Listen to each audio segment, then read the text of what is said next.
It's the early 1900s. Europe is, on the surface, doing pretty well. There's trade, there's technology, there's the steam engine, there's early electricity. The rich are getting richer. Empires are expanding. You've got the British Empire stretching across like a quarter of the entire planet. The German Empire rising fast and flexing hard. The Austro-Hungarian Empire holding together a patchwork of like a dozen different cultures by sheer bureaucratic willpower. The Ottoman Empire crumbling, but still enormous. Russia, massive, unstable, and sitting on a powder keg. It looks stable, but it is not stable. Here's the thing about Europe in 1914. It was like a room full of people all pointing loaded guns at each other and calling it peace. Every major power had built up massive armies. Germany was scared of Russia. Russia was scared of Germany. France was still salty about losing a war to Germany back in 1871. Britain was nervous about Germany building a giant navy. Austria-Hungary was terrified that its empire would fall apart if the smaller nations around it got any ideas about independence. And then there were the alliances. See, everyone had made deals with everyone else. If someone attacks you, we got you. Which sounds great until it means that one conflict between two countries can automatically pull in 6 more. It was a trap, and nobody wanted to be the first one to admit it. Into this world, 2 boys are born. Thomas Calloway, born in 1896 in a small town in Yorkshire, England. His dad works at a textile mill. His mom makes the best meat pie in the neighborhood, or so Thomas will tell anyone who'll listen for the rest of his life. He's got 2 younger sisters, a beat-up bicycle, and a dream of maybe one day becoming a school teacher. Thomas is the kind of guy who reads too much, who asks too many questions, who at 17 is already kind of skeptical about the newspapers screaming about national glory and empire. But he's also a people pleaser. He wants to do the right thing. He wants to make his dad proud. He's ordinary in the best possible way. Ernst Muller, born in 1895 in a small town outside Munich, Germany. His father is a baker. His mother teaches piano. Ernst is the oldest of 3 kids, and he takes that seriously. He's protective, a little bossy, deeply loyal. He loves football. He keeps a journal. He has a girlfriend named Lena, who he's been sweet on since they were 14. Ernst believes in Germany the way you believe in your hometown football team. Not blindly, but genuinely. He thinks Germany is on the rise. He thinks the world should respect that. He's also ordinary in the best possible way. Neither of these guys wants a war. Neither of them will have a choice. June 28, 1914. Sarajevo, Bosnia. A 19-year-old Serbian nationalist named Gavrilo Princip shoots Archduke Franz Ferdinand, the heir to the Austro-Hungarian throne, and his wife Sophie in their open-top car. 2 people died that day. And that's the bullet that sets off the whole chain reaction. Here's how fast it goes. Austria-Hungary blames Serbia. Issues an ultimatum so harsh it was basically designed to be rejected. Serbia rejects parts of it. Austria-Hungary declares war on Serbia.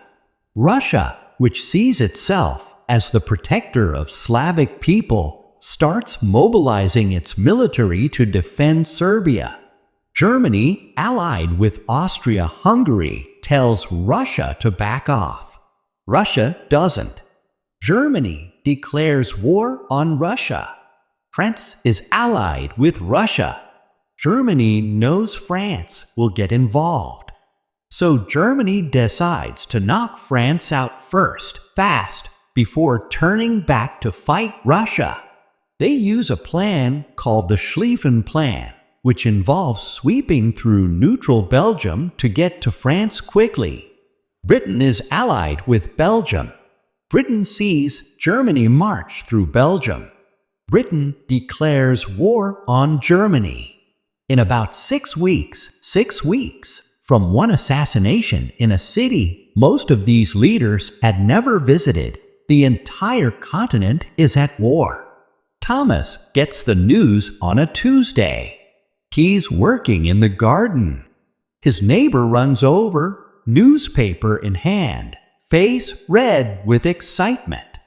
"It's war, Tom. We're going to war." Thomas reads the headline. His stomach drops. Ernst gets the news the same week. In a letter his father reads aloud at breakfast. Ernst looks at Lena across the table. She goes pale.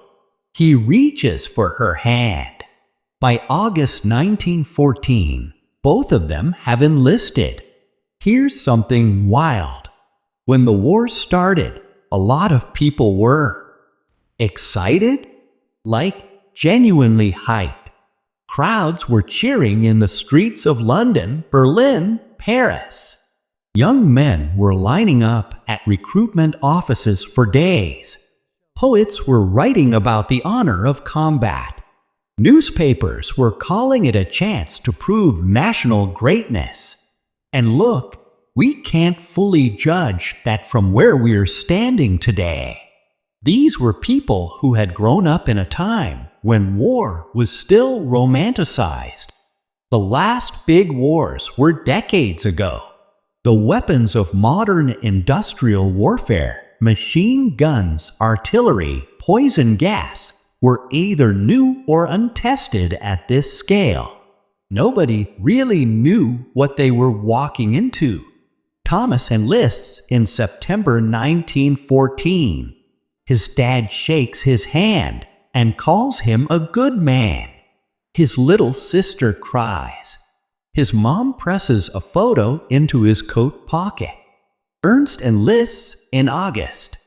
Lena makes him promise to come back. He kisses her on the forehead and says, "Obviously, I'll be back before the snow." He's not back before the snow. Neither of them are. Because what nobody told these boys, what the generals and the politicians and the newspapers didn't say, was that this war was going to be completely different from anything that had come before. By late 1914, something unexpected had happened on the Western Front, the line of battle running through Belgium and northern France. Both sides had dug in. Literally. They had dug trenches, long, winding networks of ditches stretching from the English Channel all the way to Switzerland. Hundreds of miles of trenches. And both sides just sat there, staring at each other across a stretch of land called No Man's Land. No Man's Land. The name says everything. It was the strip of earth between the two trench lines, maybe 50 to 300 yards wide, and it was basically a death zone. Barbed wire. Craters from artillery shells. Mud. Bodies that nobody could retrieve because anyone who went out there got shot. Thomas arrives at the Western Front in early 1915. His first night in the trench, he can't sleep. It's not the cold, though it is freezing. It's the sounds. The distant rumble of artillery that never, ever stops. The occasional crack of a sniper's rifle, the groaning from no man's land that he's told quietly by a veteran soldier next to him to just ignore. You can't do anything about it, the veteran says. Just don't listen. Thomas writes home that night. He tells his mother the food is fine and the other men are good company. He doesn't mention the groaning. Meanwhile, Ernst is on the other side of that same landscape. Same cold, same mud, same sounds. His journal entry from November 1914 reads, "This is not what I expected. The glory is not visible here, only the waiting. The trenches were miserable in ways that are genuinely hard to comprehend from the comfort of 2024. Let me break it down. Trench foot. Standing in waterlogged mud for days means the feet never dry out. The tissue starts to break down. In serious cases, amputation. Thousands of soldiers lost feet and legs not from bullets, but from wet socks. Rats, enormous ones. Fed on. Things we don't need to describe. They were everywhere. Soldiers learned to sleep with their food tied up. Learned to ignore them.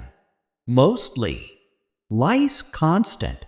In the hair, in the uniforms. Soldiers called them chats and would spend their downtime picking them off each other like some bleak version of grooming. Shell shock. We call it PTSD now. Back then, officers called it cowardice. Men who couldn't stop shaking. Men who went mute. Men who screamed in their sleep. Men who, after months of artillery bombardment, simply broke and were sometimes court-martialed for it instead of treated. And then, on top of all of this, they were expected to attack. The tactic, if you can call it that, was this: bombard the enemy trench with artillery for hours, sometimes days. Then blow a whistle and send the infantry over the top, out of the trench, across no man's land, to capture the enemy position. The theory was that the artillery would destroy the enemy's defenses and kill most of their men. Then your troops just had to walk in and take the position. The reality was different. The artillery often didn't destroy the deep bunkers where the enemy hid. The moment the bombardment stopped, enemy soldiers rushed up to their machine gun positions. And then your infantry, walking forward in lines, often carrying 60-plus pounds of equipment, walked directly into machine gun fire. At the Battle of the Somme in July 1916, one of the worst days in British military history, the British Army suffered nearly 57,000 casualties in a single day. One day. 19,000 of those were killed. Thomas was at the Somme. He doesn't write home for 3 weeks after. When he finally does, the letter is short. He says he is well. He does not say what he saw. He cannot. Here's a story that, even knowing everything about the horror of this war, still hits different. December 24th, 1914. Christmas Eve. On parts of the Western Front, something strange begins to happen. German soldiers start placing small Christmas trees along the top of their trenches, lighting candles, singing carols. Still night, silent night. On the British side, soldiers hear it across no man's land. Some of them start singing back. And then, slowly, informally, With no orders from anyone, soldiers from both sides climb out of their trenches, and they meet in the middle, in no man's land. They shake hands. They trade cigarettes and chocolate. They show each other photographs of their families. In some places, they play football, actual football in the mud between men who had been trying to kill each other days before.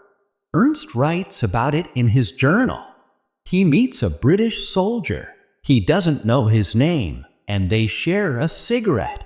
Neither speaks the other's language well, but they manage. They laugh about something small.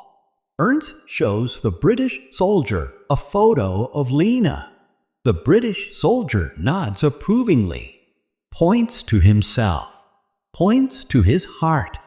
Ernst thinks it means he has someone too. Thomas is at a different section of the front and doesn't experience the full truce. But he hears about it, and he thinks about it for years. The Christmas truce wasn't everywhere. It wasn't even most of the front. And by the next day, or the next week, the killing had started again. But it happened. It was real.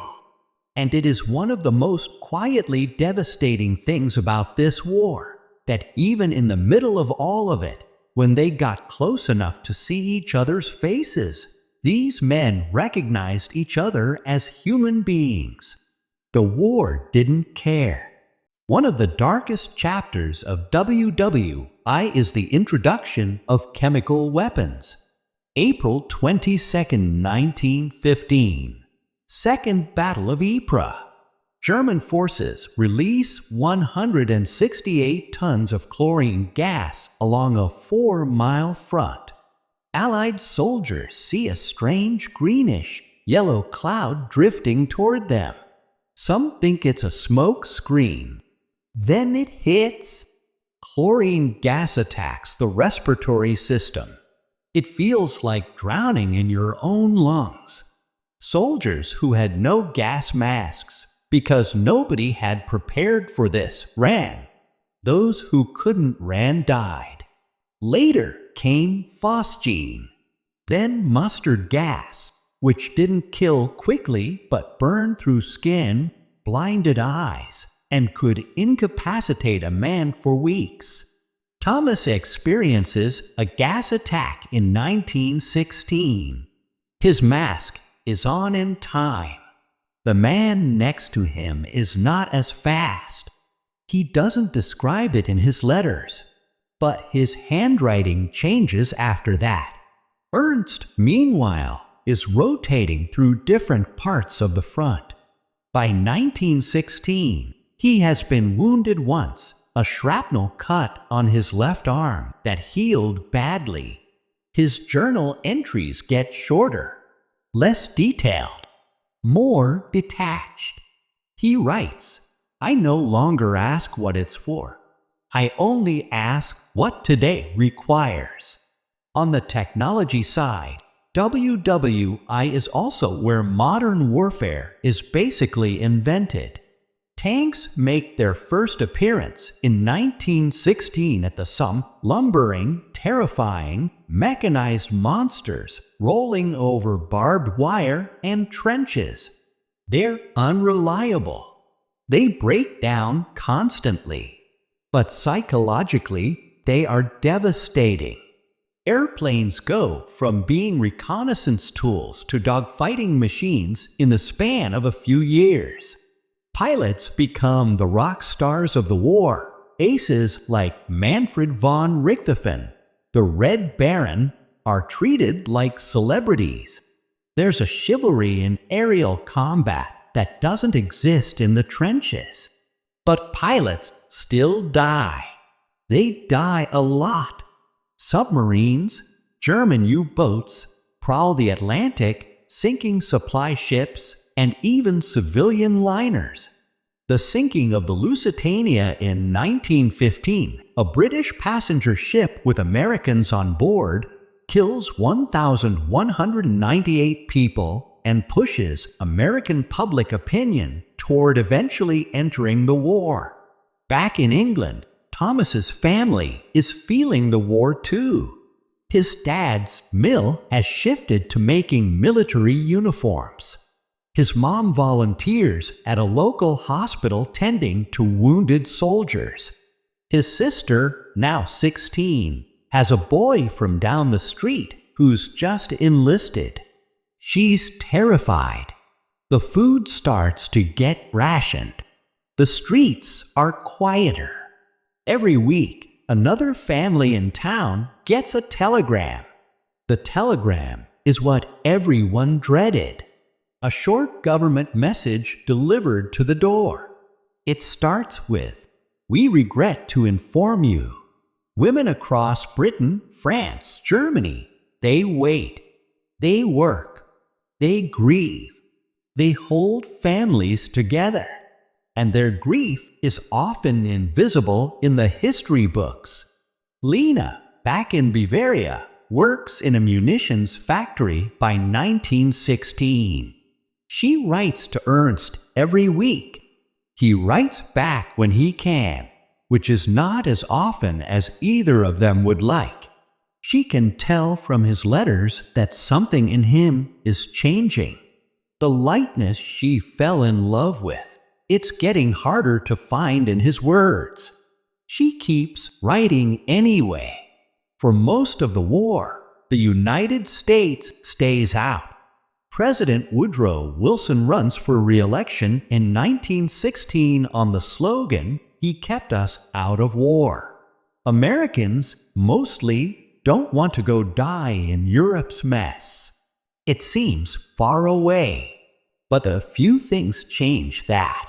The Lusitania sinking in 1915. Americans die. Public anger rises. Then, in early 1917, Germany does something almost unfathomably reckless. They resume unrestricted submarine warfare, meaning they'll sink any ship, including American ones. And most wild of all, German Foreign Secretary Arthur Zimmermann sends a secret telegram to Mexico, proposing that if the U.S. enters the war, Germany will help Mexico reclaim Texas, New Mexico, and Arizona. Britain intercepts and decodes this telegram. They hand it to the U.S. The press publishes it. America is furious. April 6, 1917. The United States declares war on Germany. Fresh American troops, the Doughboys, begin arriving in France. Hundreds of thousands of them. By 1918, over 1 million U.S. soldiers are in Europe. For the exhausted, depleted Allies, this is a game changer.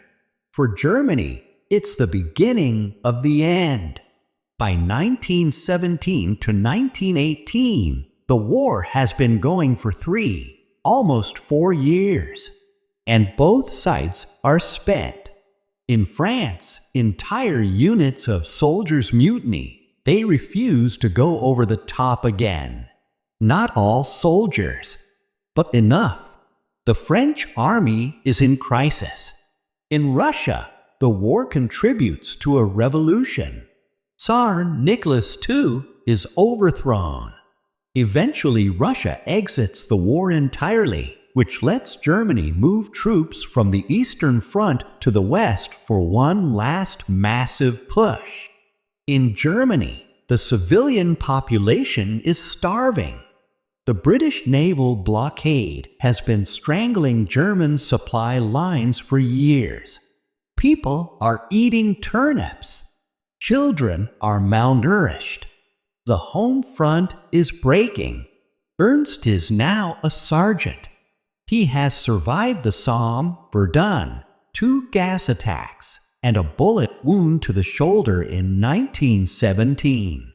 He is 22 years old and looks 40. He has seen things that will live in him forever. He is brave. He is exhausted.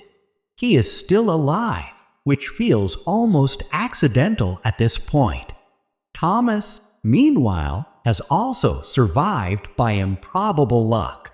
He has been wounded twice, once in the leg, once in the hand. He spent time at a field hospital and once at a rear base, actually slept in a real bed. He cried just from sleeping in a real bed. He thinks about his mom's meat pies constantly. He thinks about his little sister. He thinks about teaching school. He thinks sometimes at night, when the artillery is quiet for a moment, that he will never be the same person who left Yorkshire in 1914. He is right. Germany's last great offensive, the Spring Offensive of 1918, initially gains ground. German forces punch holes in Allied lines, advance further in some places than they had in years. But they can't sustain it. They're too depleted, too hungry, too outnumbered by the incoming Americans. By summer 1918, the Allies are pushing back hard. The 100 Days Offensive. Allied forces are breaking through German lines across the Western Front. Meanwhile, back in Germany, everything is collapsing. Naval mutinies, socialist uprisings. The Kaiser is losing control of his own country. On November 9, 1918, Kaiser Wilhelm II abdicates. Germany is now a republic. On November 11, 1918, at 11 a.m., an armistice takes effect. The guns stop. Just like that. After 4 years, 3 months, and 14 days, silence. Thomas is in a trench somewhere in France when it happens. He and the men around him hear the guns stop. They don't cheer immediately. They just listen to the silence. One man starts crying. Then another. Thomas sits down in the mud. This mud he has lived in for 3 years, and he puts his face in his hands. Not from sadness, exactly. Not from joy. From something that doesn't have a name. Something that is the specific feeling of surviving something that was supposed to kill you. Ernst gets the news an hour later. He is sitting against a tree, his sergeant's uniform torn and dirty, writing in his journal. A runner comes through with the message. Ernst reads it again, closes his journal. He thinks about Lena. He hopes she's okay. He hopes Germany will be okay. He doesn't know yet that Germany will be handed brutal peace terms, the Treaty of Versailles, that will strip territory, demand massive reparations, assign all blame for the war to Germany, and humiliate an entire nation so thoroughly that it will spend the next 20 years simmering in resentment. He doesn't know yet that this humiliation will create the conditions for another man, a failed Austrian painter who also served in WWI as a corporal, to rise to power on a wave of nationalist fury. His name is Adolf Hitler.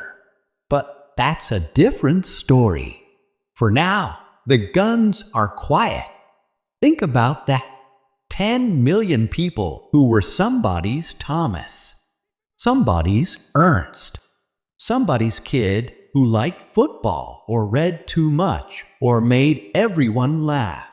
Civilian deaths, approximately 7 million from direct war causes, plus the 1918 Spanish flu pandemic, which was made vastly worse by wartime conditions and troop movements, killed somewhere between 20 and 50 million more worldwide. Wounded, over 21 million. Countries destroyed or forever changed. Austria-Hungary dissolved entirely. The Ottoman Empire collapsed. The Russian Empire became the Soviet Union. Germany was humiliated. The map of the entire Middle East was redrawn by Britain and France in ways that are still causing conflict today. And for what? The honest answer, the one historians have debated for a century, is that there was no single good reason. No one side was purely right or purely wrong. It was a catastrophic failure of diplomacy, of leadership, of the political systems of the time. It was the result of empires and alliances and pride and miscalculation, all falling like dominoes because nobody wanted to be the first to back down. And the two ordinary guys in the middle of it, Thomas and Ernst, never asked for any of it. Thomas goes home. He eventually becomes a school teacher in Yorkshire, just like he always wanted. He never talks about the war. His students sometimes notice that he flinches at loud sounds. Ernst goes home to Lena. They get married in 1919. He takes over his father's bakery. He keeps his journal locked in a drawer and never reads it again. They never meet each other. They never know that they were probably within a few miles of each other for years. But in another universe, one without empires and alliances and assassination and pride, they might have just been two regular guys who both loved football and bad weather and the idea of a life that was fine. Boring, even. Sometimes boring is everything. If this video hit different for you, if somewhere in there you felt something, whether it was for Thomas or Ernst or Lena or all the people whose names we'll never know, do me one favor. Hit that like button. Not because of the algorithm, well, okay, a little because of the algorithm, but mostly because it tells me that this kind of storytelling is worth doing. That you want more of it. And if you're not subscribed yet, man, come on. You watched a 30-minute World War I story. You're clearly the kind of person who wants to actually understand history, not just memorize dates. This channel is literally made for you. Hit subscribe. Turn on notifications if you're feeling generous.